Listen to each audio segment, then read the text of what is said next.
మీరందరూ పండగని ఎలా సెలబ్రేట్ చేసుకున్నారండి? నేనైతే చాలా బాగా సెలబ్రేట్ చేసుకున్నాను. నాకు సెలబ్రేషన్స్ అంటే క్రాకర్స్ కాలటం ఇట్లాంటివేమీ కాదు.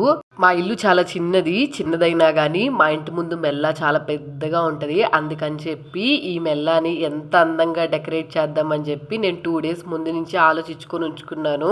ఫాస్ట్‌గా రెడీ అయిపోయి, పూజ చేసుకొని, అమ్మవారికి నైవేద్యం పెట్టుకొని, తర్వాత అయితే ఈ డెకరేషన్ స్టార్ట్ చేశాను. చాలా అంటే చాలా బాగా వచ్చింది. డెకరేషన్ ఐడియాస్ అన్నీ నేను షేర్ చేశాను గదా! వాటితోనే ఇలా క్రియేటివిటీగా చేసుకున్నాను.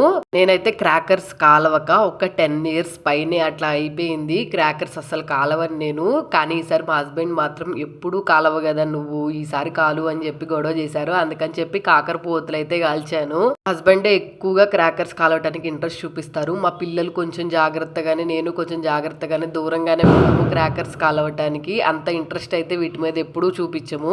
క్రాకర్స్ కాలవటం అయ్యేటప్పటికి మాకు 9 దాకా అయితే టైం అయింది. అందుకని చెప్పి మా ఇంటి దగ్గరే మంచి రెస్టారెంట్ అయితే ఉంది. తక్కువ బడ్జెట్టే, చాలా బాగుంటుంది ఫుడ్ కూడా. సరే అని చెప్పి అక్కడికి వెళ్ళాము. మేము ఫుడ్ తినేసి వచ్చేటప్పటికి 10:30 అట్లా అయింది.